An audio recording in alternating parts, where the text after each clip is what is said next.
All right, good evening. And we are here today with Hügo Krüger. Hugo Okay. Kruger is an engineer who is a South African expat living in France. And he's recently been putting together a book on the green movement and its impact on global politics. Is there anything you'd like to add to that, Hugo? Well, busy putting it together is stating it lightly. I've gotten past the first few pages, but I am preparing a book on the green movement. It's a thing I've been fascinated about, and it's also been topics of many of my podcasts. Yeah. Yeah. No, you run a very robust channel. You've got some very sound interviewees. Um, I think the very big question, obviously, is then what triggered you? What got under your skin that made you decide that it was time to Well, give the Greens a slap? I mean, I've always been interested in history, I suppose, and the religion in particular. Although I'm not a very religious person, but every country has sacred values, things, lines you should not trip over. In South Africa, it's race and equality and transformation, and these ideas, in a way, serve to keep the social order together, right? There's always a bit of division in this play, black against white. There's always a bit of apartheid. Will come up in South Africa. So we sort of know when you're in South Africa, what are the conversations you're not allowed to have, really, or when you have it, you need to be very careful. You need to Yes. frame parameters of debate, and almost anything you can say on race in South Africa automatically makes you racist, especially if you're white like me, especially if you're Afrikaner like me. Um, so I thought, okay, let's look a bit wider than that. What is the tripwires in America? And it seems like America is South Africanizing with all the stupidity that's going on there. But it, Jeez, the 1619 project. If that isn't 1994 happening at a global scale, I don't know what is. yeah, exactly. But so yeah, this is the weird thing. America's got other stuff as well. It's got support our troops, for example, was a very good propaganda statement. You cannot say anything against the American military if you're a Republican. Don't dare question the military-industrial complex because it's there to save us. It's not the money laundering for rich people, for example. The Democrats have got their own BS. Smart cities being one of them. We all need to protect nature. Check your carbon footprint. So, anyways, I got into the green movement partially because I work in the energy sector. Okay, and I don't think there's a more political industry at the moment than the energy one. Perhaps if you work at university.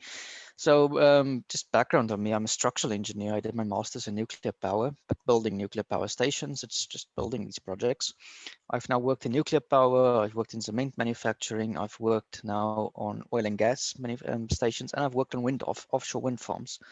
And boy, oh boy, it is a hell of a political agenda. Every single project is so political. It is value driven.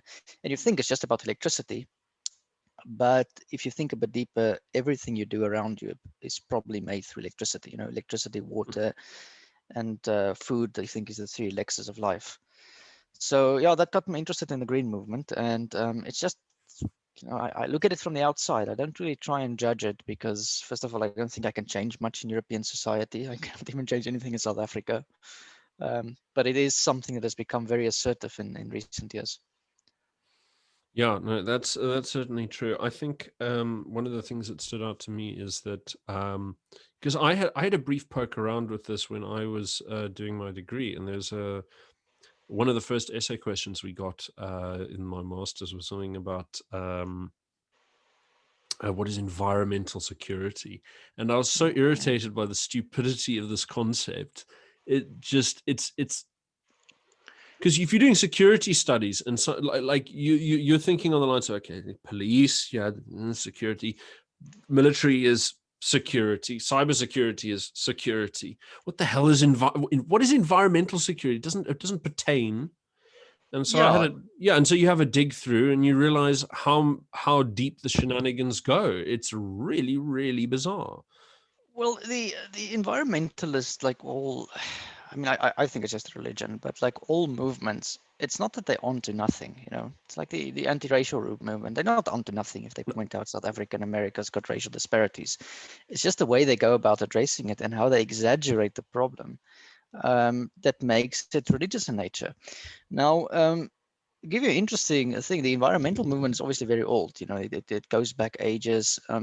It makes intuitively sense that man should take care of its environment, because if we destroy this planet, we don't have another one to live on, and Elon Musk is probably not going to get us to Mars. But the question is, how far do you go with this? And put it in another way as well. In basic economics, they would tell you that economics work on the basis of rational actors. You and I decide what's best, but there are externalities to the market. Okay, there's pollution. And how do you price it? How do you stop polluting? What about plastics? Now, the reality is, if you want to live in a modern industrial society, which is most of the world these days, you have to accept that you're going to pollute the environment. We don't want to admit it. But the question is, how far do you take controlling the pollution? How much can you really mitigate it? Can you, really reduce your environmental footprint to a point where you guarantee standards of living to people? And I don't think those questions are deeply interrogated by the pundits of this movement. And then there's obviously the watermelon effect, where a lot of this movement seems to be green on the outside and red on the inside. Oh yeah. I mean, like, this is the thing is, a lot of people take that. A lot of people think that the only vein of socialism at the moment, the only vein of socialism is Marxism, and so they miss out on the Fabians, who are actually intellectual descendants of Thomas Malthus. Right, and that's a very important point. Okay, Yeah. Malthusianism essentially says we're going to run out of resources, we're going to run out of land, we're Yeah, going to overpopulate the earth. specifically, his Run out of claim was food. that the population grows in an exponential curve, whereas resource availability grows linearly. So, Yes. yeah, Yeah, which is so not essentially true. we're gonna have so many babies that the world's gonna overpopulate. And there were interesting resurrections of Malthus throughout history. The most prominent is probably Paul Ehrlich, who's still alive. I figured out throughout researching the stuff. Spoke the population bomb in 1960s, I think 69 or somewhere along there. He decided that magically he got this vision that we're going to overpopulate the world by the year 2000, and we must limit economic growth to be less than 2%. Well, ironically, economic growth exploded, especially with the internet. World population almost doubled, and guess what? We've got more food than ever before. So Paul Ehrlich was just plain wrong. But now, Yeah. if you But I go mean, and these talk to him, principles have been pointed out by scholars as old as Ibn Khaldun. And he was going like, okay, so your population grows, and then the portion of the population who can do all of the inventing and figuring out problems gets bigger, and they figure out more efficient ways to do things, and then there's more abundance. Yeah, the simplest way to say it is there is a scarce resource, and the only scarce resource is the human brain. And as long as we find ways to optimize human brain power, and we can invent nitrogen, for example, which increased agricultural yield, the world was never going to run out of people. The biggest killer in worldwide nowadays is obesity, not hunger anymore. That is a problem, but it's probably a better problem than starvation. But it's certainly going to become a problem now, and sort of paradoxically, because of these Malthusian philosophies, which are driving, which are motivating a lot of the opportunistic policies that consolidate lockdown. From what I there's behind lockdown. There's people that say we should stay home forever until the human population's gone away, and then we save the planet. But it's so bloody stupid. I mean, on the extreme interpretation. Anyway, so the thing is, I asked myself, how did this movement came to be? What is the historical roots of it? I'm still discovering a lot of it. I spoke to Peter Hitchens about this. Very interesting. His perspective has been that. Well, essentially, there's been two forces more or less working together. One has been that Christianity within itself, following Darwinian discoveries, sort of started discrediting itself. They said with Darwin's theory, you need the original creator. And then we started deeply interrogating Christianity. The atheist movements came out of that. And at the same time, there was socialism worldwide. With the decline of the Soviet Union, Stalinism became discredited. And particularly in France, there were lots of Stalinists sitting around. Foucault and them were all dedicated to Stalinism age. And they decided, well, we need to change tactics. And this is where you had the phrase the long march through the institutions. A German by the name of Rudi Dutschke made it famous. I think Antonio Gramsci said something similar. But I mean, this So, stuff is older than that. It's from the 19th century already. I mean, once you're yeah, talking about... that's the other thing. I mean, the socialists in England, I think at one stage said they would rather work inside of the system than outside. So you find it in different countries. There was Yep. this roots of it in Germany. There's roots of it all over the world. And the idea is essentially that man is malleable. Human nature can be changed. I think Rousseau, going back to before the French Revolution, said something similar. And nowadays we sort of this weird peculiarity where the ruling elites in America, particularly in the coastal elites, and in Europe, London, Paris, etc., have adopted, in my view, a secular religion, which is environmentalism, and it's combined with this equality stuff. But I think those of us who focus on the equality, on the gender, race stuff, which is irritating to be honest, but I don't see it as pernicious, are neglecting the green movement, which I think is far more dangerous. You don't think this is pernicious? It is. I mean, because at the moment you can barely print a book anywhere at any university without saying that it's like promotes diversity and inclusion, which it promotes diversity and class... inclusion. It does all the stupid things which you talk about, but you can joke about it. Okay, environmentalism is more pernicious because there's a good feeling to it, which I think even conservatives share. I mean, we want to conserve the environment, right? We want to not destroy nature.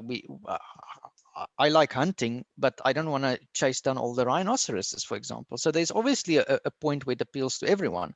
The problem is to what extent you do it, and why I say it's more pernicious is that it has this inherent Malthusian root in it, which says that man is the evil in society, and therefore it can justify easily controlling the population, controlling food supply, controlling land usage. If you look at what city planners worldwide, it took me a while to realize this, are thinking nowadays is in terms of densification. And you ask yourself, why do they want to densify? It serves two purposes. First of all, it reduces birth rates, and secondly, it makes the claim that we're going to run out of farmland, which is not true. We're never going to run out of farmland. But it says basically you cannot have a house and a garden and the life you want, okay, because you should rather live in an apartment and save the environment. But I mean, think about that. I mean, that's something that sort of bugs me a lot. Is Bill Gates, for example? He's someone who wants to delete 3 billion people somehow. Well, I don't know if those claims about Bill Gates are entirely true, because I looked at videos of him and he makes the point that the best way to reduce population, he wants to reduce the population for some weird reason, okay? And there's a eugenics route to this as well, reducing the population. And Bill Gates had a grandfather on the Eugenics Society. We don't know if he still holds those views. It just happens to be that he's obsessed about, population control. But okay, I don't want to go into conspiracy stuff. No, but he says certain things, and he has the capacity to enact them to a certain extent. That's the one. The other one is because he's bought up a lot of farmland, and I imagine that if you were so he's looking at GMOs basically, and he wants to change our food, and he wants to capture carbon in the atmosphere. I think I should get into carbon capture, as well, because another thing that force that came together. It's a leaky market, isn't it? Well, the thing about it is this: we're in a carbon-based planet, right? Carbon is the sixth element on the periodic table. It binds to almost everything. So every industrial process you do, in one way or another, you're going to use water and carbon dioxide. Yeah. Right. Doesn't matter if you make steel, there's carbon dioxide. Make cement, there's carbon dioxide. Those are the two materials that built the modern civilization. So inherently, if I control carbon dioxide and I cannot provide you an alternative, I can control your economic development. Exactly. And then you get to do what Bertrand Russell wanted with the world, which is your population register, isn't it? You have 6 or 7 global blocks, and you allocate them each a specific amount of population growth. And if they exceed it, you take away their ability to feed themselves until they starve down to normal levels. By the way, we are live, just to interrupt. Yes, correct. No, I am aware. But just send me the link. I just want to in the chat. Oh no, we're not live. Sorry, I'm recording offline. Oh, you're recording. Okay, that's fine. Anyway, no. So we've got Bertrand Russell, as part of this. I mean, Malthusianism is a very intuitive thing to humans, right? Malthusianism is we're going to run out of resources. There's never going to be enough of everything. It takes an economic argument to dispel that. And Bill Gates has definitely got some Malthusian arguments in him. I don't think, I mean, he has read, I know Vaclav Smil, who is a Malthusian, who believes that everything in life is an S-curve essentially, and nature has limits. And there's not that they're onto nothing. But I know Bill Gates also has lots of money put into humanprogress.org, which dispels is against Malthusianism. So I won't characterize all of his motives, but he presents some arguments of this sort. Yes. The other thing which is more pernicious to me is the limit on carbon dioxide. So this started in 1989 with Jim Hanson's testimony to the US Congress, where essentially he said that we can pick up the greenhouse effect and the Earth is going to warm up. But that's an interesting one, that carbon dioxide is warming up the Earth. What was the name of that conference from 1985 where they introduced the concept of the scientific consensus? Yeah, there was a UN conference. Yeah. That was what I was So talking. 1981, there was the UN conference on new and renewable sources of energy to achieve an orderly and peaceful energy transition. This is 1981. Okay, 9 years before I was born, but it dates back to 1956, the year my father was born, which is the UN Economic and Social Council. The United Nations should display the same interest in all new sources as it has in conventional sources of energy and in atomic energy. So the UN was already looking in the 1950s at finding other sources of energy. Now the question is, how effective is the UN? And I think I would disagree with you there. I don't think the UN is very effective. Maybe in recent years they're more effective. But back then, No, my argument is different. My argument is quite specifically that they're a global agenda setting organization, and they have been. I think the argument I'd make is that in the last decade, maybe a little bit more, depending where you are in the world, they became an actual implementation body because they started sending delegates to local municipal councils around the world. And so they did something else which is much worse, which is they figured out the Kyoto Protocol failed in 1997, which said countries must set their own limits to carbon dioxide, or they put out a budget. Now what they figured out is, no, you can tell countries to set your own limits, which is the Paris Agreement, and then you can use judgmentalism to try and get countries to respect. So if Australia, for example, at the moment says we're not going to respect it, all the other countries do, and they're saying, but what about Australia? What about Australia? And that puts pressure on the leadership. Yeah, no, but this is what I think that's fair enough. That's normal diplomatic strategy. I think that what's more curious is that at no point they addressed India or China. Yeah, but I want to get to the global warming one, which is now interesting that I've researched it a bit. I want to actually share my screen to show. Yeah, because I mean, most people, I don't know. Yeah, feel free to share whatever. Just need to disable screen sharing. You're a skeptic of global warming. I mean, personally, as someone well, I think anyone who's not skeptic of what establishment people tell you needs to start being skeptical. I don't know why we were. I tend to be a bit more reticent about voicing my opinion in this area because I'm much softer here and I don't really know what I'm talking about. I need permission to share screen, by the way. Oh, where's it? Hold on a second. Sorry, I'll edit this out. This incompetence out.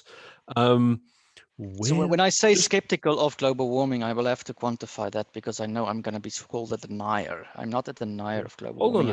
Hold on a second. Just request to share screen again. Host disabled participant screen sharing. Oh, multiple participants can share. Try again. There we go. Okay, there we go. Okay. So let me try and share my Google Chrome. Do you see the screen? There we go. Lovely. Okay. So this is the global warming graph that everyone shows you. Okay, the scary one. Yes. Now, there's a very interesting thing about this, and it took me a bit of a while now to study it. First thing is you need to look at the axis. So if we do that, do you see my drawing, by the way? Yeah, no, I can see this perfectly fine. Yeah. Okay, so if you look at the axis from 1900 to 1950, and then you look again from 1960 to say 2020, you see it's more or less the same amount of warming. It's about half a degree for each period. So there's been 1 degree of global warming in the last century. There's been about 1.5 degree from as far as we can establish since the Industrial Revolution. But those are averages.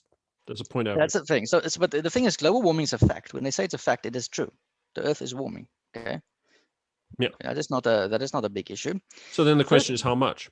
the question is how much. Now, if you look at how they got to this data, what they took is they took the seasonal temperature anomalies, as you can see over here, and they basically take the mean of the temperatures is the climate, and then they change the scale and they say, well, the Earth is warming. That is true, but if you look at it over here, Yeah, in this graph, they've stretched the scale.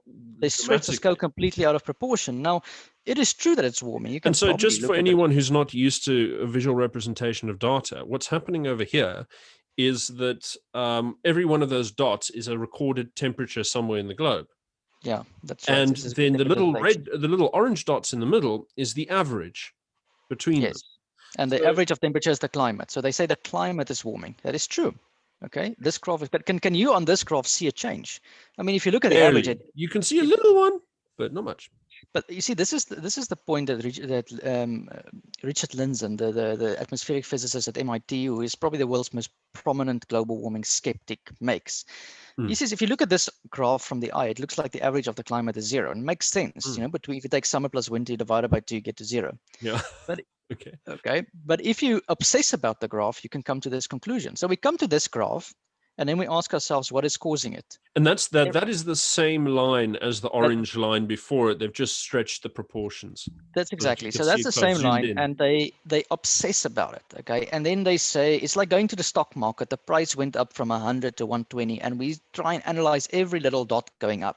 And it's probably true, all the reasons they give to it. But my question is, if I look at this graph and I tell the average person that, how much of that is noise? You know, well, yeah, they try and say, you know, I don't even want to go there. I'm saying, let's say it's all carbon dioxide. Yeah, it's completely true. So what? Okay, if you put it on a thermometer, it looks like that. Fair enough. It does not look concerning to me. So I'm skeptical just by looking at this data. In terms of extreme, the severity of the threat is what you're saying. I suspect what's happening here is a case of subliminal marketing. What's really interesting is how it's reported in the media, because one of the things that I've noticed is any weather event that is unpleasant or dramatic, it's reported as being related to climate change, as if this didn't. As if that is an interesting one, because if you look at this graph over here, okay, if I tell you there's global warming and it's all carbon dioxide, and it's true, yes, that it might be true. But if you take the top of this graph to the bottom, the maximum to the minimum, that is the daily temperature that most people would experience. If you say there's global warming, it's true. But if you say you feel there's warming, it cannot be true, because the warming we have had cannot be due to personal experience, because you will experience this massive gradient every day. Okay, that's what first makes me skeptical. The second one is there's no link, as far as I know, on a global scale between hurricanes. And yes, we are naming hurricanes better. There's more hurricanes, but there's no real link between hurricanes and global warming and warm weather. So locally, there might be some cases. Some hurricanes in some areas might be stronger, but then is it really cause and effect? These things are difficult to establish. The climate is difficult to establish. That's the first point I want to make. The second point is that I've got an issue about how the greenhouse effect is being presented. Okay. And if I look at the electromagnetic spectrum, you still see my Google. So I'm going to Google something here and show you. Oh, you're talking about the sort of the reduced, like that sort of little sigmoid curve where the carbon dioxide is only absorbs within a certain band. Let me first unshare my screen so I can find it while we're talking. But I mean, I'm skeptical of some of the claims being made, or I'm saying all the claims might be true, but it's completely exaggerated. Okay, and that's a different way of saying it. And that asks me, isn't global warming serving as a means of propaganda? And yeah, I thought that was very interesting, because this is the reason I brought up that 1985 conference, the name of which escapes me. But the interesting thing is that before then, no one spoke about something being a scientific consensus, because the scientific community has always been divided on pretty much any sort of major issue. There's always been a variety of opinions, and all of a sudden this strange concept comes in that something is a scientific consensus. And if you look at Google Ngrams, you can see that even that phrase, scientific consensus, had almost never been used until 1985. That's right. And the other thing is science, and this we must never forget, is a method of inquiry. It is not an appeal to authority. As soon as I tell you it's consensus, as soon as I tell you the debate is settled, I stop being a scientist. Even if I would tell you it's true, Yes. I'm a dogmatist when I Yeah, do but that. this is the interesting thing. There's that peculiar concept, scientism, Hmm? which is you know it where you use the mere credentials of someone being a scientist to declare that what they're saying is unquestionable by fiat, That's right. which it So isn't. do you see this screen? Earth's surface temperature 60 degrees Okay, Fahrenheit. so this is a you need to go into quantum mechanics to understand this. And this is the problem with first of all global Okay. warming. The science has been severely dumbed down. Okay, and when you dumb down the science, you find a rise of incompetency in your Okay. bureaucratic institutions. You find that simple answers to complex problems. A climate is a very complex thing to model. And I'm by no means a climate scientist to tell you. So I've spoken to some of them, some climate scientists, almost all of them agree the earth is warming. Wait, so Okay. the x-axis there, the x-axis, that is absorption of Yeah, this is radiation. This is watt per meter squared. So this is the amount of energy per meter squared that a sunlight would if sunlight hits the earth, that's the amount of watt that will be entered. So one sunbeam is the whole curve. Okay, let's just make it simple.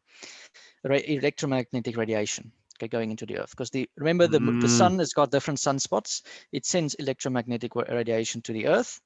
That varies, by the way, every 12 years. Okay. The models say that that variation does not cause the extreme warming.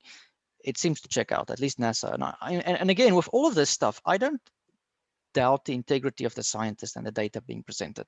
I think it's the politicians making it, exaggerating the claims. The same with COVID. You can use the WHO's data to prove that COVID is not as dangerous as they claim it is. Okay, and I'm saying the same thing when you look at scientists. Yeah, it's funny you say that. We're interviewing Nick Hudson on that very point at the end of this week. So yeah, so I'm saying scientists have got integrity. Okay, all scientists agree on what I'm showing you here, by the way. So this is what you call by the transfer spectrum. So essentially, you've got as sunlight radiation hits the Earth, and you will look here. There's 5 gases. You've got hydrogen, you've got nitrogen oxide, carbon dioxide, ozone, methane, and nitrous oxide. These are all greenhouse gases. The reason they're greenhouse gases is because you cannot see through them. If it is glass that cannot be seen through. Water vapor is a greenhouse wait, gas. say that again. You say you can't see through them. But you can see through them. Sorry, it's the sun hits them, you can see through them. That's a greenhouse gas. Okay. So the greenhouse effect, like when you step in a greenhouse, light shines through the glass, but the heat gets trapped inside. Exactly. That's why it's a greenhouse. Yes. Okay. So all of these are the 5 greenhouse gases. Now the 2 they're worried about is methane and carbon dioxide, particularly carbon dioxide. But if you look at it, the electromagnetic frequency, so remember any sunlight comes through a certain frequency, and carbon dioxide only absorbs a certain percentage of that frequency. Okay. Okay. The majority is absorbed by water vapor. That's the first point to make here. Carbon dioxide does not produce most of the heating on Earth. It's actually water vapor. This is accepted by the IPCC, by the way. So this methane. What is in dispute, also not in dispute, by the way. So if you look at the top curve here, or the green curve, sorry, it's a bit noisy from the idealized curve. That is if you've got 0 carbon dioxide parts per million. If you've got 400, it absorbs a bit more heat. But if you double it again, it doesn't absorb much more. Okay, we're already at past 400 parts per million. So the question is, will the Earth heat more because of carbon dioxide? It might be what we call saturated. Yeah, okay. So okay. It's like painting a wall red, and you cannot add more red paint to make it more red. And this is because it's quantum mechanics. It's a very difficult thing to understand. But now we must be careful. We must not say that is not going to increase more heating, because what the models assume, okay, is that there will be more water vapor released into the air as a result of carbon dioxide, and that will create a negative feedback loop, and then we're going to be toast because there's more precipitation. But you're saying that you can't have that negative feedback loop because there's a ceiling on how much greenhouse effect you can actually But there's a ceiling on the amount of heat due to carbon dioxide. That is confirmed by everyone accepts that, okay? Okay. And that's why the carbon dioxide relationship is logarithmic with heating. Okay, if you increase carbon dioxide exponentially, and the heating is logarithmically, your temperature increase can only be linearly. okay, because it's a linear, it's e to the, what's it, e to the log x is e to the x, okay. But so that's a linear relationship in temperature heating, and we have seen 0.1 degree heating per year. So it's everything I've said now is consistent with the hypothesis that carbon dioxide increases temperature. The question is, will we have the runaway heating due to increased water vapor? And And you're that is saying still no. that's still up for debate. Oh, We really? don't know. We Okay. don't know. Okay, that is what the prophecy and the models predict. Okay, and I call the prophecy because a computer model to the year 2100 is prophecy. We don't know. The jury is still out on that. The Earth has been heating for the last few decades, but again, if I put that thing to you on a thermometer, the amount of heating that's happened, you cannot see it. It's subliminal marketing. So would we have noticed it? The jury is out on that. The I climate wouldn't call it scientists say very we know. I wouldn't call that subliminal. It's fairly very what is even what's the opposite of subliminal? Superliminal? I don't know. Subliminal. I don't know. It's a case of very. I just say it's subliminal marketing. You're being made aware of something which I think most people would not have noticed. Okay. Okay, that's the first one that makes me skeptical. The second one is that funding to climate scientists have increased 15-fold since they discovered this thing. Yeah, that's what your grants So they're are. getting If they're you getting say paid. They're getting paid to say that the Earth is dying. Okay, so there's the incentive problem there as well. yeah, and if you come out with results that say the Earth isn't dying, then of course you get ridiculed in all the press and people kick you out of universities. What was that Australian fellow who said it's not all that bad, and then they tried to kick him out of his university position? Yes. God, I can't Ian remember. Plimer. I think it's Ian Plimer. He's a geologist. Yeah, it might be. It was like a year or two ago. It wasn't. But I want to show you something else about carbon dioxide. You can Google this up. Okay. So the other thing is carbon dioxide a problem? The amount we've got in the atmosphere. Okay. And this is also where again you're being made aware of something which is not. I don't know. I mean, I just think it's over exaggerated. This is what I'm saying. I'm not denying warming. I'm saying the Earth is warmed. I'm saying the greenhouse effect is real. I'm saying all these things which you're supposed to say to accept the religion and the cult of greenism.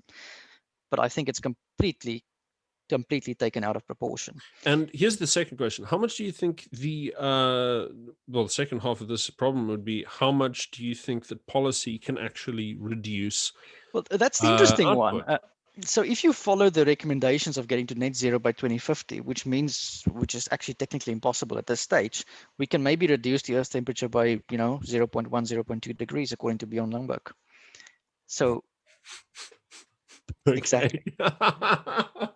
So that's not even a fifth of the way. But it justifies the subsidies to something that's got absolutely nothing to do with global warming. But I want to show you another two scary curves if I can just find it. Okay, so look. Let me play devil's advocate quickly. Let's say we leave it go and the trend continues. What are we actually going to see? Because here's the thing: the scientists, what they're going to say is what a scientist would tell you. What a scientist who's in the mainstream and follows the narrative would tell anyone watching this is okay, but if it keeps growing, that 1 or 2 degrees change is actually pretty big, and you're going to see disappearance of glaciers and so on. You're going to see rising sea levels. You're going to be seeing increased drought, particularly in Africa and West Asia. And these things are going to adversely affect highly populated regions. Yes, but then I ask you, okay, that's a model prediction. That's a prophecy. What is the amount of climate refugees at this point in time in history? See, that's the thing, is they actually claim that a lot of people are climate refugees. No, but that's because they're blaming everything under the sun in global warming. The amount of climate refugees worldwide is a flat zero at the moment.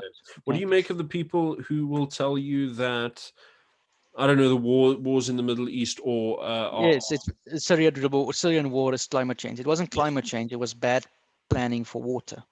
Okay, the government knew for years they had to increase the water supply. It's the same thing. The Cape drought has been blamed on climate change. Now, anyone who's from South Africa will tell you it's completely absurd. Okay, it's blame on not providing adequate supply for an increasing population. And this is the problem. So what I would like to see is, I'm saying, let's accept the models. Let's accept the doom and gloom and everything else, but let's change the conversation from climate mitigation, i.e. don't pump carbon dioxide, to climate adaptation. And you know who's been the best at adapting to climate? 2 countries, the Dutch and South Africa. The Dutch are living below sea level, And Cape Town, most of the land is reclaimed land from the sea. So if the sea levels rise, and by the way, there's no trend of record sea level rise. But if the sea levels rise, can't we just reclaim the land back from the ocean like they did in Cape Town? Well, there you go. That's a question I haven't seen So addressed before. So that to me it's just a practical thing. So anyways, I'm looking into this green stuff. My mind is just in the point that I'm thinking it's bullshit. There's a bit of bullshit. One of the things that comes as a response is they say we must shift to renewable energies. Now I know that you've got to sort of be in your bonnet about renewable energies and their advertised efficiency. You don't really believe that it's well, the first thing is they're intermittent, right? So we must be careful because I'm trying to get data on this stuff, and it's increasingly difficult because it seems to me that the more political the project is, the more the data gets vague. You cannot get a straight answer about it. And it's true, by the way, also of nuclear energy. Nuclear energy runs apparently cheap, but then they say if you add the decommissioning cost, it will increase. Okay. Well, I have a treat for you because I have I don't know if you can see this. This is Lazard's cost of energy analysis for the last year. I don't know if you know these are sort of per unit cost price analyses. Yeah. And so you can see that renewable energy is becoming competitive with conventional energy. There's two problems with that curve. So the first one is, yes, that is all true. Generation is cheaper. Okay, it's cheaper at his front gate. But what about my house? Now, the first thing about renewable is it causes grid instability because it's intermittent. The sun doesn't always shine, and it's not always that strong. So it's up and down. I see. When the sun doesn't shine, you need to add gas, combined gas cycle to it. So you can look at the bottom price. Gas is generally cheaper. The other issue is, can they guarantee? But gas combined cycle isn't gas combined cycle on this graph actually doesn't mean they're using gas in combination with renewable energy. It means it's a design of a specific gas plant. So you have to add gas peaking. So the peaking gas plant that you have to add to your renewable energy. Okay. Yeah, there you can see that and on top of that, you need to add the damage that it does to the grid. Okay, and surprisingly, NERSA has now been calling for people with solar panels to increase their cost. They're not entirely wrong to ask for that. So the point is here that I'm not taking a position. They've been asking the producers to raise the prices. Yeah, they're going to start charging people who have renewables attached to the grid more money. Okay, and the reason is your renewable damages the grid. And then the other thing that renewable does, it eats into the revenue of the coal and the other plants. And then those guys need to switch off when the renewable is high and switch back on and off. And when you switch a system on and off that is usually designed to run stable, it increases the price. So the question is, what is the overall impact to the system? Now, that is very difficult to establish. I've come to the conclusion that it depends on the type, on the places. In some places in the world, Israel has got a remarkably nice renewable project and cheap electricity and even battery storage, and it seems to work there. When I look at Germany and the UK, it tells me that prices of electricity has gone up and fuel poverty has increased. Well, okay, I mean, but then in the meantime, the prices have gotten cheaper exponentially. So now, am I comparing apples to oranges? I don't know in all of this stuff. Okay, this is a simple answer. So you're saying that basically it's highly complex and it's climate dependent. So it's latitude dependent. So if you're in Europe, you're not going. Okay, Europe has got wind again. That's to its effect. It depends on the solar intensity. It depends on latitude intensity. It depends on it. But the fact is that there's a lot of people, and it's greens on the one side and it's fossil fuel industry on the other side. Both have got a vested interest in one side discrediting the other one. Okay, and so is nuclear. So there's a lot of noise. There's a lot of noise, and it's difficult to pick out exactly who's. There is not a single site I have found that can be said to be objective. Okay, whenever I look at conflict of interest, it's either if you go to the Heartland Institute, it's fossil fuel funded. But that's why that's why I looked at Lazarus, because they're a financial body. They're not. Yeah, but now remember one thing: the financial bodies now are being incentivized through carbon trading mechanisms to try and dump fossil fuel assets. So to what extent does that skew the system? The European banks don't want to finance them, not because it doesn't make economic sense, but because they're scared of the climate getting killed. There's another dangerous proposal on the table, which is from Mike Carney, the Goldman Sachs CEO, who says that every transaction you do, you must be charged for carbon, and that's how the system's going to equilibrate itself. Yeah, So, but I mean, if you're capable, if you're in the front line of carbon duty carbon tariff speculation, because what do they got? I always forget the technical word for this. Those little tokens that you trade for rights to produce carbon. I feel like a doers now. Do you know what I mean? yeah. Trading. Yeah, it's carbon trading. It's carbon markets, I think it's called, or something of the sort. Yeah, so the financial guys are into it, and the other thing is the engineers are into it, because as a structural engineer, I don't particularly care. I worked on a nuclear, I worked on gas, I've worked on wind farms. So I don't really care objectively which technology you do. You're going to pay my salary. Okay. Yeah. It's very obvious. So what do you? So you're saying one of the big problem is sort of peak shaving and dealing with the surges in electricity. Well, first I want to show you this graph before we get there. Okay, this is now the carbon dioxide historical graph. This is the one Al Gore will show you. Okay. Okay. If I thought before we get back to the what climate change is doing, that we just finish with the energy grid, and because I only have one question, I have one question left here. Sure. Which is, so there's a big deal made by Elon Musk and people of in the same industry, which is battery technology. They're saying that it's getting cheaper and it's getting much more efficient, and it can be used to store energy and do all that lovely peak shaving stuff. And you've got that Hornsdale plant that he did in Australia. That's very well known now. Well, it's a consensus in the industry that batteries are too expensive, and they're probably not going to get cheaper, okay, because they've got physical limits. First of all, batteries are very old technology. The other thing is it takes lots of land. Okay, do you want to have these big batteries around when you can just have a coal station or a nuclear station to do it? What is people are now looking into is hydrogen. Now, hydrogen, you've got the green hydrogen, the blue hydrogen. I think there's a gray one. I put them in colors. Green one is what they all want to do, electrolysis. Just to power Charles de Gaulle Airport in France from hydrogen under current technologies. So I'm not saying it can't improve, but under current technology, you need 1/4 of all the nuclear power stations in France. It's completely absurd. Yeah. Okay. I spoke to Michael Kelly, the prof at Cambridge, about this, and he said just for the UK they need a storage tank that is 45 square kilometers. Yeah, no, that's crazy. I mean, but and then you can go to the practicalities of this. Yeah, but I mean, like, even from like a basic high school physics perspective, what you're doing is you're taking all of this energy and you're storing it in the hydrogen by splitting it from water or whatever through. So you're creating losses in the system, right? You're going from one system and there's always a bit that escapes during the process. And so, sorry, I for you this is extremely trivial, low level stuff. But I mean, I'm not a scientist. But this is the thing though, and it's what Richard Lindzen said. When you tell average people about this stuff, they think it's rubbish because ordinary people have sense. Academics don't have sense. This is something we should not forget. I think as Victor Davis Hansen said, I would rather take the greater common judgment of ordinary people than that of elite opinion. And I feel however, this is what's going on here. I think he needs to put a caveat to that, because people can be trained to change their they can be propagandized. Yeah. There's an industry dedicated to misleading. Anyways, I want to get to this carbon dioxide graph. It's very interesting. So Al Gore shows you this one, okay? And this means that the Earth is going to, when the graph starts, when human species, I think, started 400,000 years ago, or 100,000, whatever it might be. This is the current CO2 level. This is true, okay? So it went from 200 parts per million to 400 parts per million. Humans have added a hell of a lot of carbon dioxide to the atmosphere. No dispute, okay? But if you look at the geological timetable, that little graph is this little one in the corner. In the bottom right corner, that is the small hockey stick. Wow. Okay. Okay. And if you look at the past, there's absolutely no link in the past between CO2 and temperatures. In fact, in the past, the temperatures went up and then the CO2.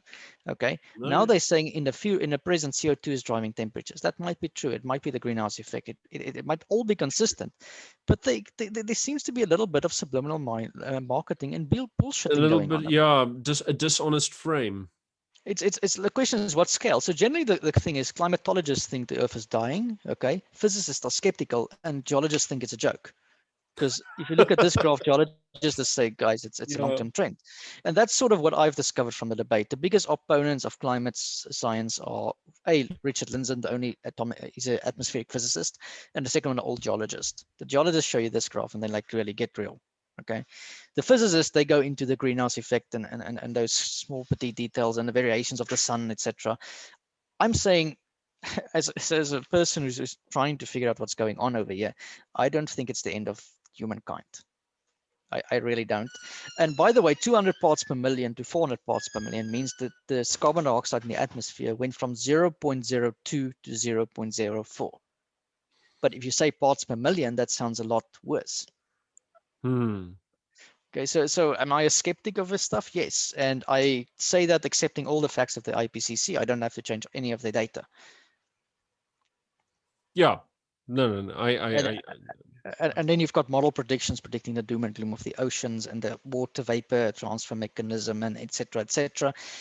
That's prophecy at this stage. You don't know. The jury's still out on that. Do we want to run that experiment? Probably not. Okay. That's probably a safe bet to say we should find ways to reduce carbon dioxide if we can. If we can capture it and make it marketable, yes. But here's a problem. At the moment, worldwide, there's still 2 billion people, I believe, that hasn't entered the middle class yet. And by middle class, it's World Bank definition of electricity, running water, and buildings. Okay. To do that, we need to double about the amount of electricity worldwide, and that will coincide with an increase of carbon dioxide. So the argument to me cannot be, let's save the planet, but screw those people and their living standards. And now you can easily see how this can go into a Malthusian trap of saying we need to reduce the population of the Earth. Yeah, it's sort of a self-fulfilling prophecy, isn't it? And it's quite a nasty one. I mean, it's extraordinary. It is, and it's becoming a religion worldwide. I mean, you've got Greta Thunberg, who is, in my mind, the indoctrinated child, telling people the world's going to Well, her parents are communists, like really, really aggressive communist activists. Well, who's that Soviet guy who ratted on his parents? Pavlov. Pavlik Morozov. Morozov, yes. She's a modern day Pavlik Morozov. No, I don't think so. I think the correct. I mean, Samantha sorry to be a Smith, nitpicky little bugger, but as I usually am.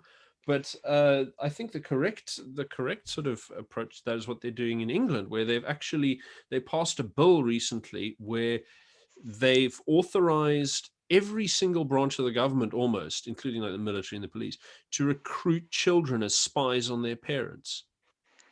Yeah, and doesn't that sound to you like what you just talked and about? then you've got all of these kids in the US who are ratting out their parents to the FBI because they went to some Trump protest. And haven't they learned about the Cultural Revolution, Maoism, turn your kids against No. parents? I think they're doing it because the Cultural Revolution was extremely effective.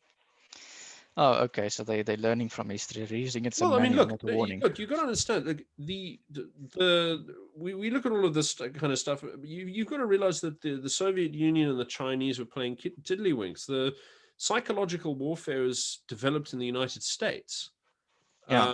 And so many of these strategies were much more effectively utilized by FBI, CIA, especially in foreign operations. The entire French resistance program was run out of a combination of British and American service. I mean, the French basically did nothing and were pushed around by MI5 agents, most of whom were equally. Yeah, but is it that deep? I don't know. I think we are seeing moral panic. So I'm reading a book here on the history of scares. The Dutch tulip mania is a good example. Nkwawusi's slaughtering the cows. I think we're doing the same thing with carbon dioxide. And really, no, it's an incredible analogy, but I mean, you do remember how much of the population died during the Great Cattle Killing. They went from more than 100,000 to less than 30,000. But wasn't that the same prophecy? If you kill your cattle, you can do it. And there's actually a very interesting analogy to that because remember, carbon dioxide, the global fanaticism, warming fanaticism, they're calling for stop eating meat, aka kill cows. Okay, they basically Nkwawusi. So it's that connection. It's too perfect. That's brilliant. So in France nowadays, the people who criticize them call them the Quimar Vert or the Ayatollah d'écologie, you know.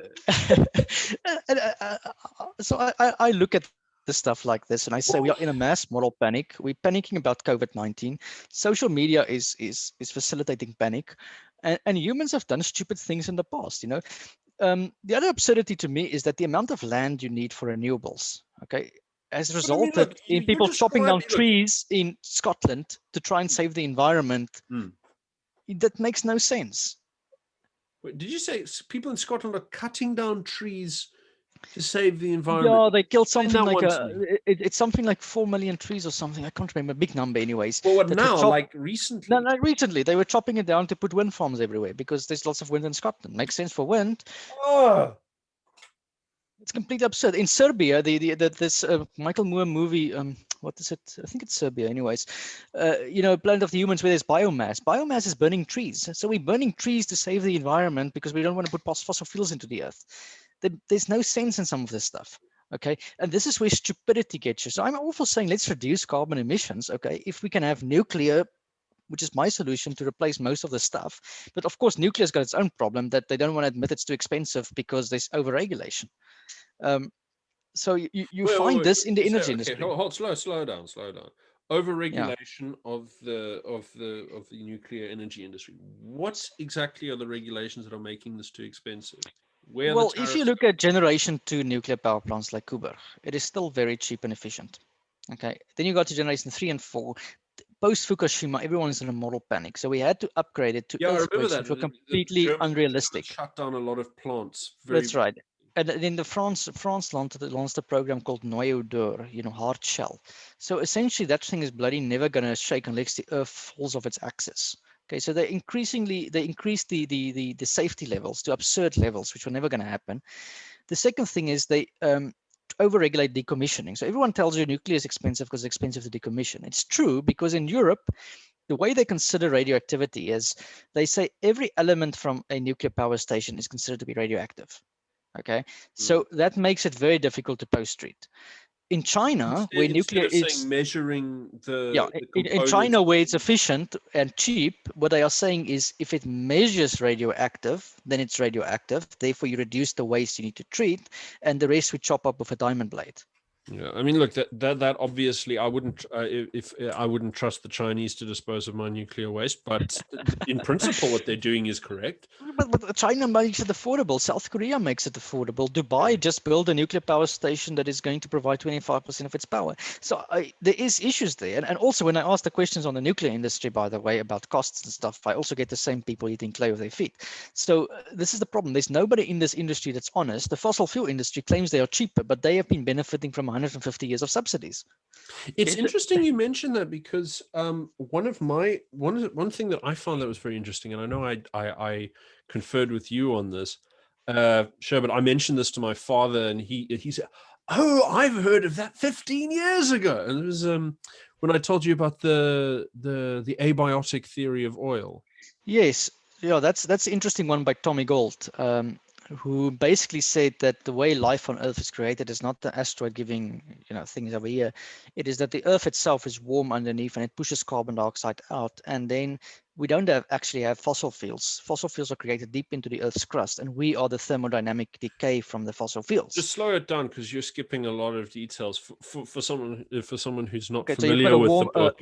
If I if remember you, correctly, the it was something like so you've got the Earth's crust and you've got the mantle, and so beneath the the mantle is existing warm, right? idea, that most people believe Yeah. is that all of the oil in the world is basically, you know, algae or dinosaurs or something like Yeah. that was pressed under the earth and then Yes, it's fossils, but turned basically, into oil. And yes. this guy is saying that that's not where it comes from at all. There's carbon in the mantle, and this just happens out of like mineral chemical. Yeah. Stuff. So this is the competing theories. Now, there's a conspiracy theory when I read this stuff that the Rockefellers were promoting fossil fuels as an idea to make sure it's restricted. Okay, because if you restrict the supply, it's this whole Rhodes trick. You basically can manipulate the price.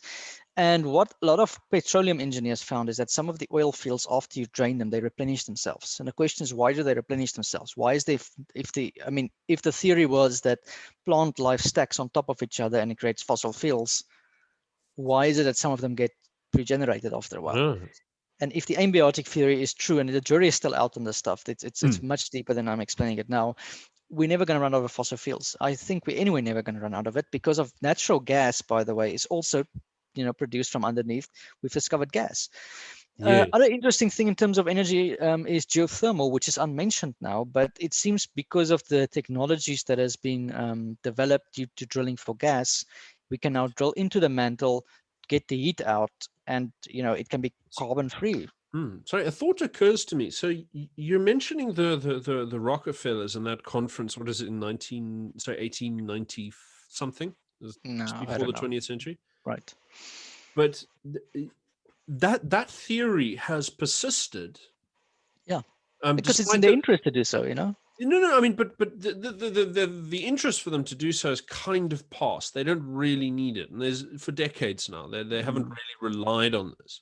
I think they've divested into fossil fuels, if I'm not mistaken. They don't really have much assets in it anymore. The Rockefeller family, they're into renewables. So there's a new conspiracy going. But my the other point thing is about more, renewables is you the make thing them I wanted using to coal. ask, the thing that I wanted to ask was just observing how quickly that kind of gets ingrained into the common memory. Yeah.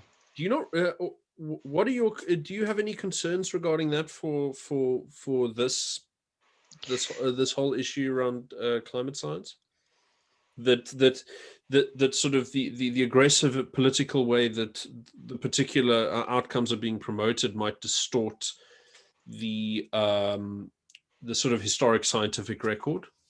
Yeah. Sorry, just repeat that again.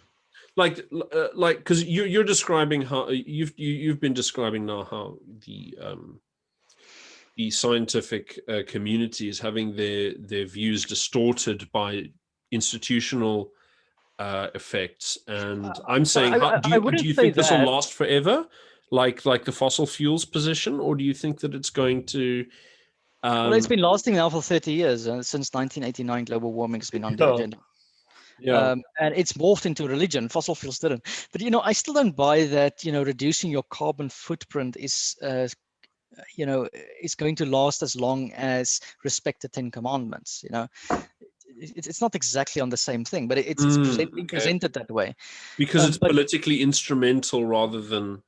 Yeah, I don't know. The jury is out. I mean, nobody can predict the future, but this is the paradigm we're sitting in, that you've got the academic left worldwide basically saying the planet's going to die and you, man, is the reason for it. And you need to do as I say to change your behavior, to, become a vegan, live in a smart city, reduce your fossil fuels, don't fly around unless you're Al Gore preaching to the whole world. So you've got the high priest of global warming all over. It's completely a religion. Okay, I'm not saying the facts might not be true. I mean, I accept the warming, etc., but the way the people are carrying on is completely fanatical. That is the left. Okay, on the right wing, it's support our troops. There's a war on terror. Okay, and that's basically what you've got worldwide. I think that it hasn't the war on terror become a left-wing thing now. They're going off. Yeah, now it's been domesticated in America. It's now looking for domestic terrorists, aka if you supported Donald Trump.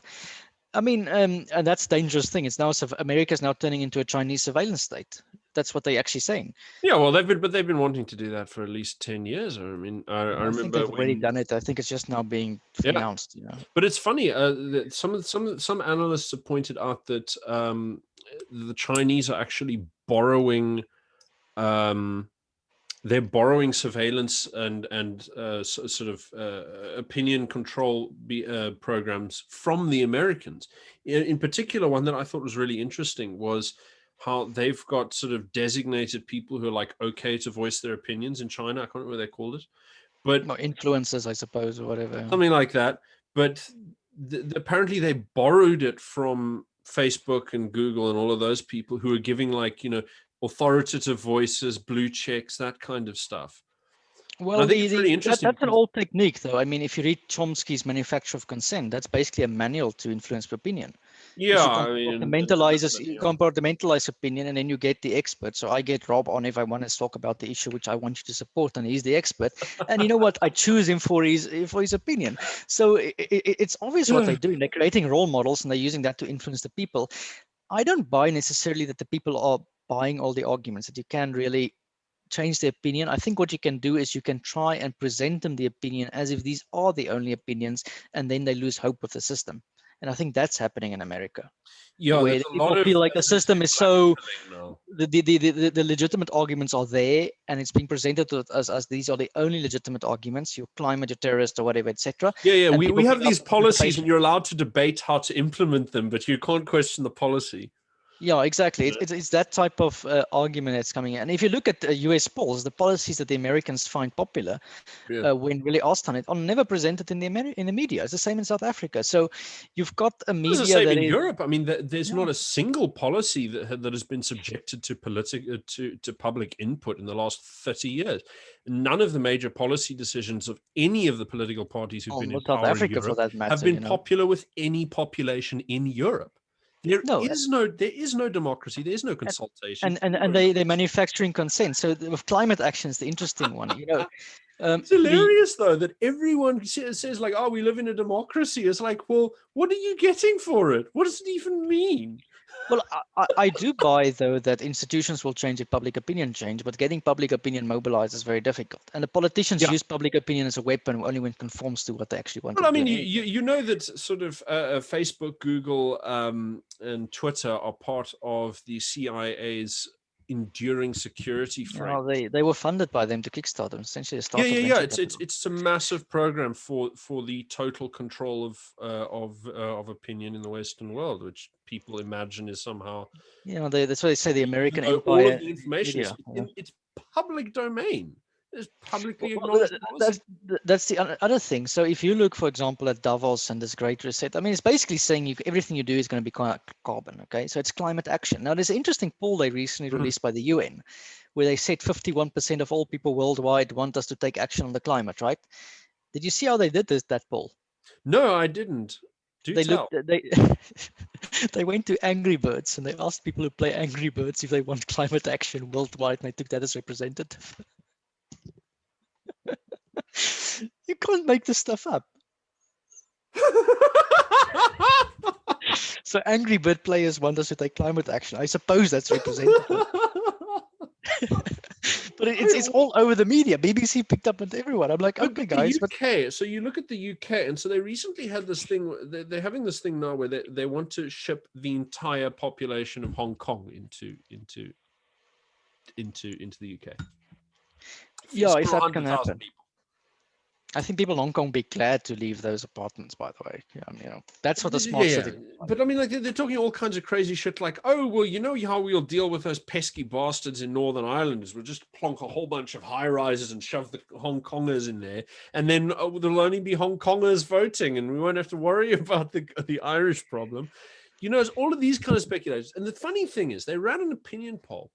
And there's a bit of fudge in opinion polls. And I think what we've seen with the United States is that there is a lot of room for fudge. There's a lot of room for fudge. However, there's not enough fudge to get rid of to pull you up to 75%. Yeah. So 75% approving of that kind of mass immigration. From where we were 4 years ago, when people voted for Brexit on the basis that they didn't want mass immigration anymore. That kind of opinion engineering is extraordinary. But mass immigration is an interesting thing to me, because if you look at most of the mass immigration to America, quote unquote, it's actually people from the subcontinent who come there as IT specialists or things of this sort. They've got a hell of a lot of that happening. That's not true. And then the majority of immigration to the United States is still from South America. Oh, okay, fair enough. But anyways, I mean, I just look at this. Not from Mexico anymore. The Mexicans are going back. But well, anyway, so the point of the media is, in my view, to try and marginalize public opinion. It's so obvious, or it uses public opinion only when it's its interest. And you know what? Speaking of the CIA stuff, I had an interesting conversation with the journalist Sam Husseini, who was, who recovered who basically looked at the origin of the coronavirus, etc. And it was during the Black Lives Matter movement. And he said on Twitter, you could look at him. He Sorry, said, well, just say that whole sentence again. You're saying that Sam Husseini said that the origin of the coronavirus was what? No. The origin, he did the research on the origin of the coronavirus. Okay. He was the one who looked at the lab stuff. But during the BLM riots, okay, he looked at the stuff as well. And he said, you know what? We had massive Black Lives Matter riots in Germany and in France. Okay. And Netherlands, I think that's something. And he looked at it and he's like, you know what? This is blatantly obvious that this is just a consequence of media coverage. I mean, it has to be, okay? No, that's not true. If you know anything about sort of mass population, it actually requires a lot of networking growth. It requires a lot of work to actually build the networks to get them going, right? So we've had a year of we've had a year of lockdown, and you really only saw protests really get off the ground like in the last few months. I mean, they've been huge, and they've been thousands of them, which have not been reported, but they have gotten off the ground. But don't you think people have been primed? BLM is interesting because it was reported. There was a fella called something Alexander. He wrote an article in the New York Times called "How the Democrats Prepared for Doomsday," and that came out a few days ago, like a week ago. And in this article, he says that there was a risk that there would be a counter protest by left-wing protesters, and then it would get out of hand and it would look bad. Yeah. So they stuck 900 people on a single Zoom call and got them to put away the entire national infrastructure of Antifa and Black Lives Matter. So now in the New York Times, the guy's bragging about his inside knowledge, telling you that the entire left-wing protest infrastructure is centrally controlled by members of the Democratic Party, because he's a dumb bastard and he thinks that advertising this knowledge it makes him look centrally control. Well, I what I would buy is, I don't think the networks are. How would I put this? Look, if you can switch off. You can switch on and off the protest. And I think what has happened is social media has been coerced or cooperative with the intelligence agencies to try and get it out on the streets. No, look, you got to forget like social media as like, the tech companies. This is normal normal social networking. And the interesting thing is, they knew where those networks were. That's the point.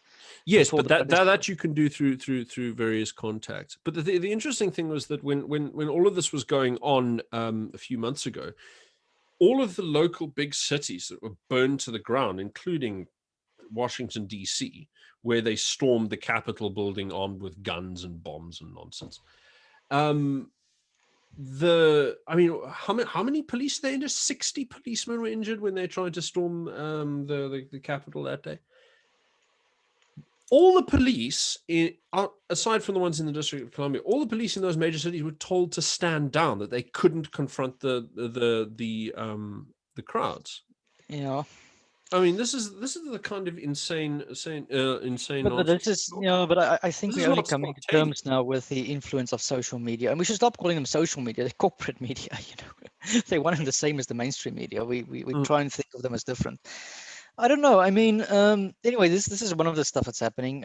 Green movement now, I see it largely as the green movement has seized the COVID-19 pandemic as its opportunity to assert itself and build back better, the Great Reset. All of this stuff is basically every policy you're doing is going to include the environment in one way or another, and it's particularly focused on carbon dioxide. In France, they passed a law not long ago saying, I think it's a law now, so it's on proposal that they want to make ecocide a crime. In Belgium as well, by the way. So, and that can go through the European Union. So basically, any damage to the environment that you do, how we establish and determine that is very unclear from the law. The French government this week was found guilty in court for neglecting climate action. They had to pay a €1 fine. Now, €1 might sound ridiculous, but it sets a precedent for politicians. So the green movement is capturing on all the doom and gloom in the last year to reassert itself, and we are now going to be green going forward. Now, I want to see in 5 years' time if we are really going to be green. I have my big doubts about this because Mhm. what they ask for, if we want to reduce our carbon emissions, the way you need to do it is complete electrification. So you need to go from the combustion engine to the electric car. You need a car on a long range to drive that far. Assuming you can solve all these problems, what it means is increase electricity demand. You're going to put a hell of a lot more solar panels and wind farms and nuclear stations and coal stations, and you have to run them economically. Okay. Now you've got a big issue with our grids that in most countries in the world, you've only got a 60 watt coming into your house. And that's because a kettle used to pull most of your energy. If we add cars to the grid, if we add increased electrification from power diesel generators going over to electric batteries, et cetera, assuming all of this stuff works, you're going to have to increase electricity supply. You're going to have to upgrade your grid, and you've got the roll-on cost. Okay, if you change from gas heating in your home to electrical heating in all of Europe, just for the This is UK this is alone, happening. This is going to happen whether this there's is a no, this is plan the or not. policy. So this is the Because policy. Okay, and the problem is in the UK, for example, if you go from gas heating to electrical heating, that can technically be done. You can insulate your buildings, etc. Just for the housing alone, it costs £4 trillion. Okay, this is Mugabe economics on steroids, just to make it all doing. It's wartime mobilization to try and implement all these Green New Deals. It yeah, can't be done. And this is when I spoke to Michael Kelly about this, that prof at Cambridge, he said to me, the problem we are facing is this, that the technology revolution, the digital revolution has been so successful, we can have a computer code technically tomorrow, if I change the code and whatever. And we think that real world engineering works in the same fashion. A civil engineering program takes 5 years. Okay, so if you want a program of electrification of the UK, you need to have done the planning 8 years ago. Okay, and there's no budget for it. And there's a proposal by Atkins, the civil engineering company. You can look on their website, saying what this stuff would cost. And just to have the civil engineering program, that doesn't include the electricity and the gassing and whatever. You need to increase the amount that was invested in the last 20 years by 8% per year for the next 30 years. It's a massive amount of money. And then you ask yourself, is it necessary to achieve climate goals year 2050 without affecting people's standard of living? I think it's a fantasy, to be quite honest. But there's people proclaiming this. Macron is saying this. Joe Biden is saying this. Everyone is going green, and I just think people haven't debated the cost of this nonsense yet. So anyway, so that's been my interest on the Green Deal. I first asked myself, is what they say serious about the climate? Is they not onto nothing? yes. Can we technically decarbonize? I think it's impossible, but they claim they can. And secondly, claiming we can and saying all that is true, how much is going to cost us? Well, it's wartime mobilization for something that we don't even know if it's that serious. I think it's ridiculous, but it's religious. Religions do Yeah. these things. Well, I mean, And this is the thing: is that their approach to justifying it is exactly the same as Pascal's wager. For the it's yeah, this thing but of I mean, if you're precautionary saying, principle. let's assume the world warms up 5 degrees, which is the worst case scenario by the IPCC, and we're not even on that trajectory. We're on a trajectory for 1 or 2 degrees, but let's assume it's 5 degrees. Can't we just move to Siberia? I mean, seriously? Just move to Siberia. Do you think you can move the whole of the Indian subcontinent into Well, Russia? that's the interesting thing about the politics of climate change, right? Right. If you look at the Paris Agreement goals, Russia is meeting its goals because it set almost no goals. Okay, so it's okay. You gotta love Putin's approach to politics. It's Okay, and why is that? Because Russia knows that if the Earth warms as they predict, the trade routes to Asia would no longer go through the Suez Canal. Okay, so there is a benefit to Russia, particularly for the northern ice caps to melt. The port cities of Russia will become industriously rich. So if you're a Russian, you would welcome global warming for obvious reasons. The other thing is the also Siberian land Russia's mass will cold and melt. uncomfortable. Russia is in the best position here, and it's not they like Russia. Canada as well, by the way. There's no issue for them. No, but I mean Canada's very big on making their place even colder, it seems. Yeah, they're pumping gas without saying they're doing so. But let's assume Russia does it. So what will happen is the Siberian landmass will melt, the permafrost will melt, and that land will be feasible for agriculture. So Russia can become the breadbasket and the trade route of the world. Okay, so if you're Putin, you don't give a damn. Okay, but the other thing I've got about this decarbonization thing is, and I spoke to one of the executives of one of the companies, I can't name him here, about this stuff, about a big oil company. And he said to me, this is the problem. If you take the biggest renewable project in the world. It's the Three Gorges Dam in China, massive civil engineering infrastructure. It supplies 0.01% of the world's electricity. The biggest one in Morocco, the biggest solar farm at the moment, supplies less than 0%, basically zero. You won't see it on a graph, okay? In the 1970s, the world supplied 13% of its electricity from renewables. Today, it's 14%. Okay, despite all the subsidies going. When was the 13%? Did you say 1900? 1970. Or 1970? So since 40 years, we've basically increased by 1%. Okay, absolute electricity has increased, but proportion has not increased. The other issue is if you take Gazprom, okay, the big Russian company, they supply 12% of the world's electricity. 12% is a massive amount, okay? And people are talking about completely decarbonizing the energy system. It is a massive trillion-dollar undertaking. Yeah, that just doesn't seem remotely possible. I looked at best models from BP and from Shell at the moment, and even they predict the Middle East will still get 40-50% of its electricity from oil, of its energy, energy from oil by the year 2050. Europe, might be 40-50%. Gas will still be part of the role. Essentially, what's going to happen, all the coal plants are going to be replaced by renewables. That's the gist of it. We might up nuclear, but we're not sure because of the cost. And India, for example, announced they're going to build more new coal power stations. China is planning 300 new coal power stations in the Belt and Road Initiative, despite its big grandiose claims. So I'm asking myself, given all of these things, what is the road to decarbonization? Assuming I'm on board. Well, it almost seems to me that the Malthusian stuff comes before the green stuff. Well, at the moment, if you were to assume rationality, if you were to assume, it seems more feasible, and that worries me because they're going to say, well, now we're desperate, we're going to kill people. Because there's that weird thing that there was an article that the Rockefeller Foundation paid for in the Guardian, was it like a month or two ago, where they were saying we need to reduce the amount of people on the planet by 2 billion in the next so many years. Yeah, they always come to some weird. I mean, it's always round numbers. It's always round numbers. You ask yourself, how do you get to that number? And that's a prophecy. Again, you cannot predict the future. Like human, I don't care if it's a computer model, if it's a scenario planning for business, whatever. People cannot predict the future, and we can plan for what we perceive to be the worst cases under certain assumptions, but ultimately we're following a prediction, and prediction is prophecy. Okay, in the past, the kings used to ask the prophet what's going to happen. Now we ask the computer modelers and the statisticians, and we think we are any wiser. You're making me think of, I don't know if you read much on the Roman Republic. There was this famous scene where this old lady comes to one of the early Roman kings before they declared a republic, and she brings this stack of 9 books, huge tomes. She walks up to the king and says, I offer these 9 books for this much gold. And he says, sod off, and she says, oh, okay. So she just takes the three of the 9 books and burns them. And then the king's like, okay, what are you doing? He says, here are the 6 books. Would you like them for the same amount of gold? And he goes, no. And so she takes another 3 and burns them. And then offers the last 3 books for that same price of gold. The king says, okay, I'll do it. I'll take it.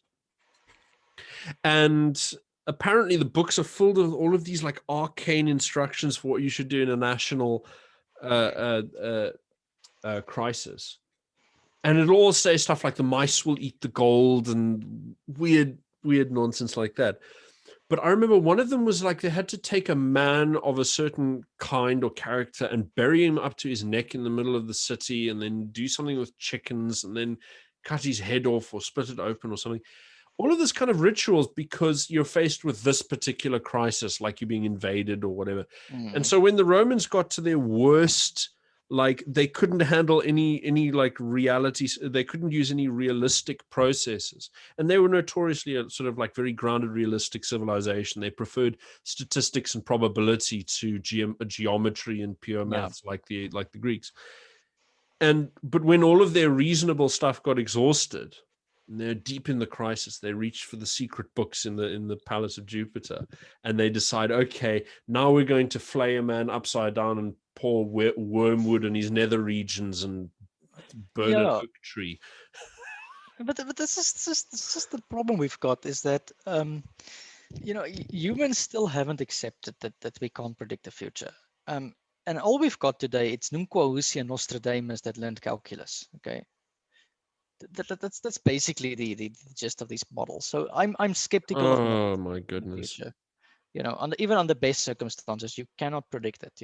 And what they always do is they get to a point where there's, let's say, no warming or more warming, and then they readjust their model to try and predict it, and then they say, well, we've now calibrated towards it. You see businessmen do it all the time with their profit margins, right? We predict next year this profit, we don't get it, and we're like, okay, but we have to downgrade our assumption for the year forward. Then we get more profit, and they're like, oh, despite expectations, we actually did much better. But Hugo, you're arguing with the science now. You see, these are experts. These are experts. Managerial science. It's managerial science. It is, and it's. There was a what do you call it? They've got MBAs, Hugo. They've got all this nonsense. So there was in Daniel Kahneman's book Thinking Slow and Fast. I'm not sure if you've ever I've read got it somewhere in that pile of things over there. Well, he made a very interesting bias where he asked businesses what the stock price would be, like serious investors, okay, and they were all betting this and that, and he found no correlation. And the only thing he found is like more confidence, like the more they bet, and he said the companies perform well despite what the modelers predicted, and then the modelers get it right, and then they get promotion based on what they predicted. Huh. And this is the weird bias that we've got.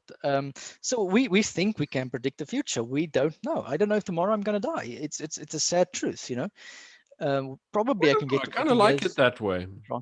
Yeah, you do, but it's also all what interests me as a scientific mind is the real data, and even in data you can run into problems because you run into very quickly into Simpson's paradox, which is essentially, do you zoom out or do you zoom in? So you might see a trend globally, and we see it in the pandemic. We're comparing Sweden against Norway, and we're saying, well, Sweden didn't lock out, Norway locked down, therefore Sweden is bad. Okay, but you can just say, but why isn't it Sweden? Wait, hold on. So Simpson's paradox is that there is no real rule of thumb that tells you what scale of context is appropriate.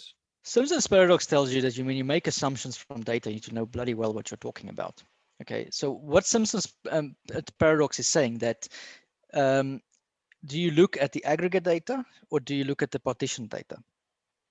Okay, so you might see trends locally, but when you combine it globally, the trends disappear or they point in another direction. And this is where you get to the argument between Holm and reductionism.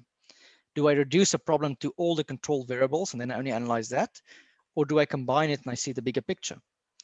And you can come to two completely different conclusions. So that's why I don't even believe big data is going to do anything, because you how do you control for a thing like that in an algorithm? You can't. Do you know what it makes me think of is so you're talking about, we can go flipping full circle here, which is lovely.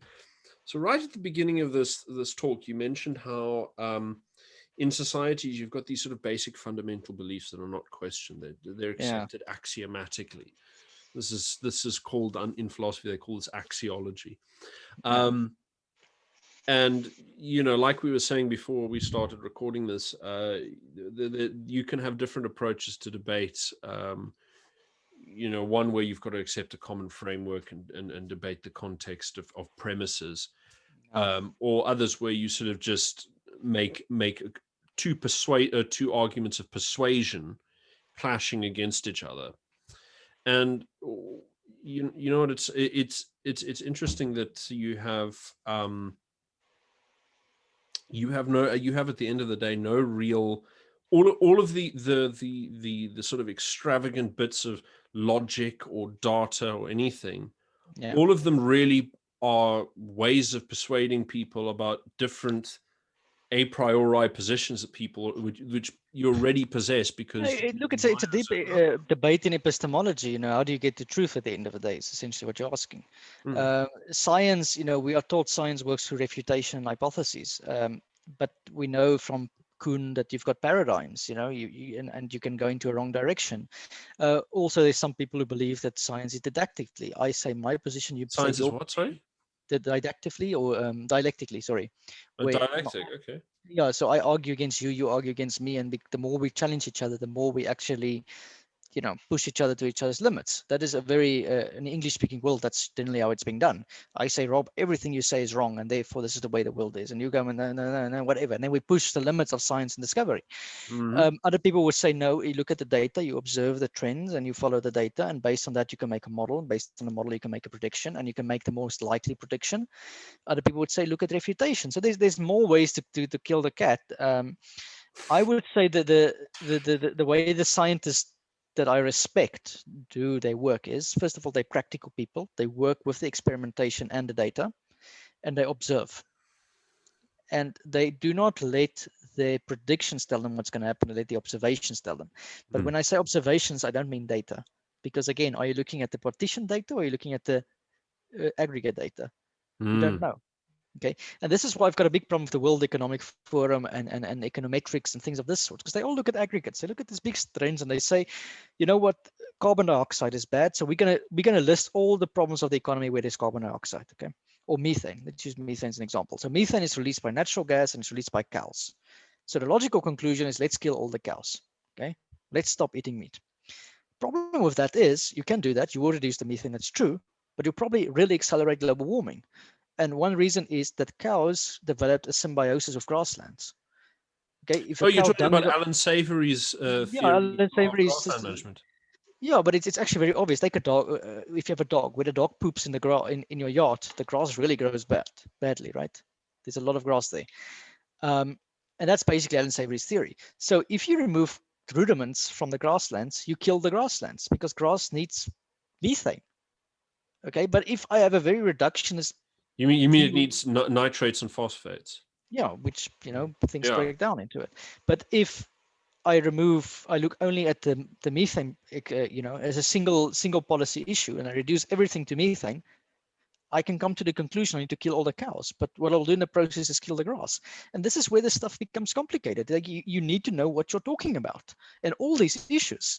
And this is my big issue with the decarbonization crowd, is they've got one single issue they're chasing, carbon dioxide, and we're going to chase it until the end of times. And the whole society is going to mobilize all our resources.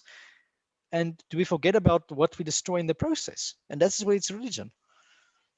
Well, I mean, like you've got to ask. I mean, this is the funny thing about religion. You always have to ask yourself, how much do people really believe, and how much of it is structured by institutional incentives? Yeah, that's a valid question, And the because thing you is, can convince a million people, but then they go to work tomorrow and go, "Yes, boss, targets." Absolutely. I mean, the scary thing to me always has been that if I look at the read up on the Third Reich and even on the gulags, there were engineers building that stuff, right?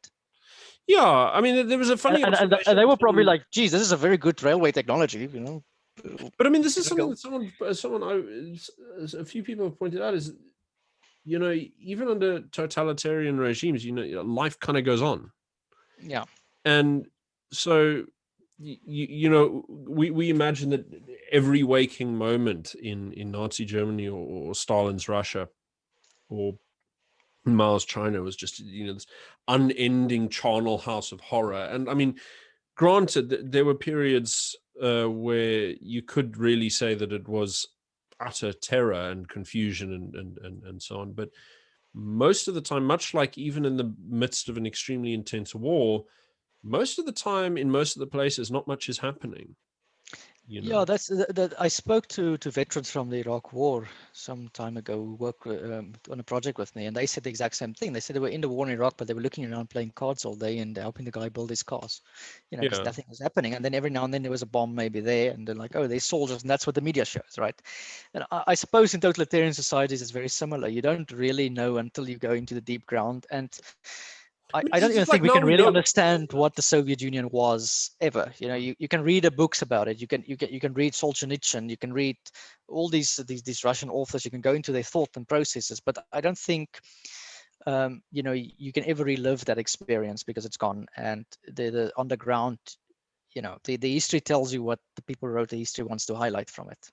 If that makes sense. Yeah, I mean, I think one of the things that you appreciate from reading like really, really detailed history, like for example, I quite liked I quite liked Stephen Kotkin's history of Stalin's Russia, which, I mean, there are dramatic things going on, but a lot of the time it's very, you get it, you get the texture of the bureaucracy that goes on. And a lot of the time it's sort of like managing like bureaucratic disagreements, and it's not always violence and persecution and so on. It's often ironing out details and finding and verifying facts and all of this kind of stuff. But you see, what I've done with by reading history now is I try and look at certain issues. So I've got a book here, The History of Art. Very interesting how art developed through the ages. The history of beauty, and then it goes through the period. You can look at the history of philosophy by Bertrand Russell, the history of Western philosophy, and it goes through the history of thought. You can do, I've got the book I downloaded now on the history of fabrics. How do they make clothes? Okay. And this is the point when you read history is, what are you looking at? Okay. Most of history was written for the king and the warrior and the wars, and maybe diseases. I mean, I've got here the history of epidemics. Epidemics happened probably as much as wars did. Didn't really talk about it before COVID-19.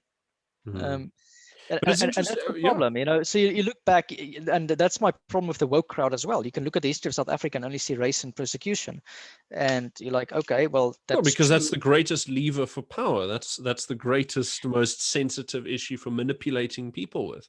You can look at the history of economics. There's many lenses to look at history through, and I suppose science is the same. And that's where I'm very much a Kuhnian, person when it looks at the history of subjects. I think the world runs through paradigms, and it depends on what light you shine it on. And that's my issue with the whole carbon dioxide, with all of this stuff, is that now we are taught to highlight green issues in our society. It is the sacred value of the time. And a lot of the jobs will be there. You were comparing it to, you said, you were talking about Lysenkoism. Yeah, that's an interesting one. So in my discovery of this stuff, there was two bad scientific theories of the last century in particular. And I think South Africa had another one as well, which I would get into later. But essentially it was eugenics, which we all know, which was essentially you can improve the human race and you can breed out the bad ones. And eugenics was pernicious because it said that the prisoners essentially overpopulate. So essentially the stupid people have more kids than the smart people, and we need to control the stupid people, right? And that was based on Eugen Fischer, and it was based on Charles Darwin's theory of evolution. It was a bastardization of Charles Darwin, but he's Eugen Fischer. It was who was the cousin of Charles Darwin that coined the phrase? I forgot the name, Barbich or something. No, it was an Englishman. Anyways, the eugenics was a common theory among the English-speaking world in America, never in South Africa among the Afrikaners. I'll get into why that is. But anyways, because that's because the Afrikaners took the cultural model rather than the race-based model. But what the best outcome is, I don't know. Anyway, so eugenics was discredited essentially with the Holocaust. Okay, the Jews were considered to be an inferior race, and we had to eliminate them. And with the atrocities of the Holocaust and the Third Reich, basically that game was over. After the war, essentially, people started preaching egalitarianism. Okay, I don't think so, because it was still promoted by high levels of the United States bureaucracy until the 60s. Yeah, and I suspect a lot of Malthusian thought is linked to eugenics. No, it absolutely is. Eugenics was the main theme of the Fabian Society. Yeah, and by the way, this is also why a scientific consensus is so dangerous, because eugenics was a scientific consensus at one stage. Okay, so I'm happy to say I'm a heretic on global warming. I'm happy to say I don't buy the doom and gloom. I buy some of the stuff, but I look at it with a very deep skepticism. The other one is Lysenkoism, which I think was probably just as bad, if not worse, as I mean, I don't have an evil meter to compare Stalin to to Hitler. I don't know which one is worse, but they're pretty much both horrible. It's really like I don't see what you gain in that commission. Would you rather have a third-degree burn or be mauled by a bear? Freeze in hell or burn in, do you freeze in hell, do you burn in hell? It's basically it. Yeah. But anyways, Lysenkoism was the theory by Lysenko, the agricultural advisor to Stalin, who essentially believed that you could take crops and you can force them to adapt to its environment. So it was a eugenics argument based on crops. Okay, he was not onto nothing again, but he had this wacko belief that you could put orange trees in Siberia, where you have to plant crops very close to each other. You can train the trees if you give them enough practice at being cold, they'll make it. Yes, I thought, and before people scrutinize these ideas, he arrested scientists who criticized them, which is typical yes. Soviet Unionism. And then, when you have an idea like that, generally as an engineer, you would pilot the program. So maybe take a little bit of land in Siberia and put a tree or two and see if it works over 5 years. No, he decided to use it on collectivized agriculture, and that led to the famines of Stalin and Mao Zedong, which killed arguably most people in the world. Lysenkoism was a scientific consensus in the Soviet Union because it was enforced. Okay? Yes. So I'm getting very worried when people tell me global warming is this scientific consensus. I'm like, okay, eugenics was there, Lysenkoism was there. Both of them was sort of about population control. Lysenkoism was more about crop control. There is Yeah, an but I mean, this is inherent. the funny thing is people. Sorry, I mean, I know this is a really weird thing to say, perhaps, but so I mean, look, Lysenko was quite wrong, but there's a small degree of truth in what he said, which is we now have this whole field called epigenetics. Yeah, and people discovered that it looked like Lysenko wasn't wrong that crops could adapt to their climate. The point is just you don't put a lot of crops in the winter in Siberia because they're not going to adopt that quickly. You can't force evolution. No, but it's like the people who got excited after Charles Darwin and said, evolution is this onwards and upwards always thing, and so we're all progressing to becoming higher, and we're going to transcend humanity when we evolve. I actually want to Google the name of the guy for eugenics founder because it's bothering me now. Yeah. Francis Galton. That was it. It was the step. I think it was the cousin of Charles Darwin. And anyway, eugenics and Lysenkoism is probably the two most evil forms of scientific consensus that there's ever been. One led to the Holocaust, the other one led to the famines of Stalin and the collectivization of the gulags and of agriculture and the gulags, etc. Which one is worse? I don't know. They're probably both horrible.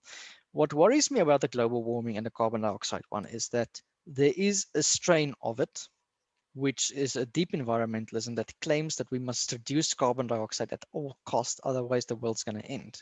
And that means that you need to destroy people's standard of living and that we must live less modestly. And if you find the high priest of global warming is Al Gore and John Kerry and Greta Thunberg, flying with their private jets around the world. Greta Thunberg, by the way, she took a ship to New York to preach how to live less carbon.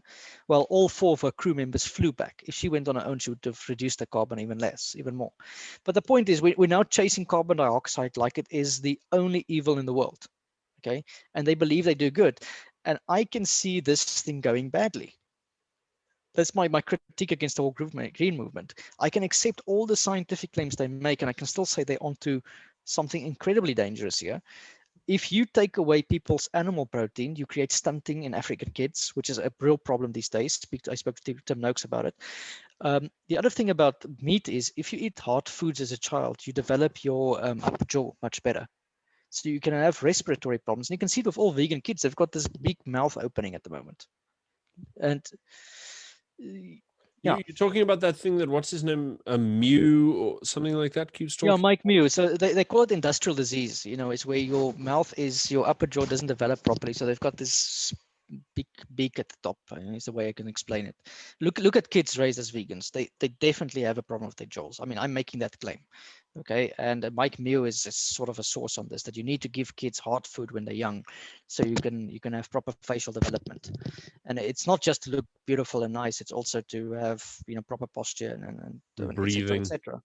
Breathing, etc. So there's different downsides to not eating animal protein, and there is just overwhelming evidence that humans develop to eat animals, whether they like it or not.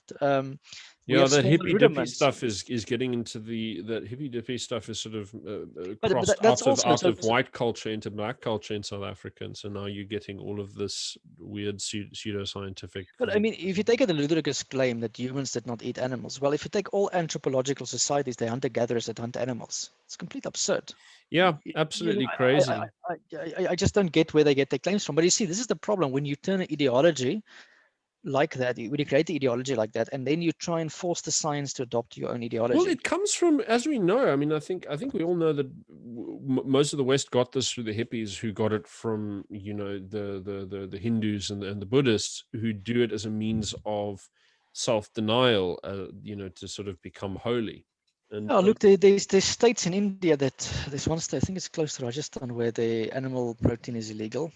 I mean, you can compare their health outcomes, but I'm they do survive. Humans can technically live on a plant-based diet only. I don't particularly want to. I mean, I'm a born Afrikaner and I eat biltong and etc. Yeah, and It's there's just a not gonna slice of happen. the population that actually cannot survive without animal protein. Well, the other thing that goes missing in this debate is that a big part of the European white population and Africa, most of African population, is insulin resistant. So if we adopt a plant-based diet, we are going to create diabetic problems, which is already a problem. So anyway, so these people are calling for plant-based for this problem. Other issue on the wind farms, which was interesting, Germany came to a point where they wanted to subsidize their farmers to produce wind and to make ethanol from diesel biofuel. So all the farmers started planting corn and putting wind farms on. Now Germany is importing 70% of its food. So you have unintended consequences to ideologically driven policies. And yeah, I mean this just seems to make a big case for decentralization. But I don't even know decentralization in the age of communication being essentially centralized, or being mass communication. How much does it really work? Yeah, I suppose you'd need something like a digital sort of isolation, like the great firewall of China. We don't live in that world anymore. We don't live in that world anymore. But anyways, yeah. So on the green movement, I've got some serious reservations of some of the claims of the extremists. I buy some of the stuff that they say, some I don't. But it is the dominant ideology in Europe in particular. It is definitely in the Democrats in America now. And it is, according to Peter Hitchens, the form of Eurocommunism, that the environmentalist part gives them the moral foundation while they can try and change society. And yeah, because again, I mean that's the fascinating thing, because the communists could never justify the working class. Because before, in the past, there was the problem of, if the economy fails, then it's because socialism doesn't work. Yeah. But now, if the economy fails, it's like, well, we have to live within our means. And yes, it's really pernicious, actually, if you think about it, because then it means that the worse things get, the better you're doing.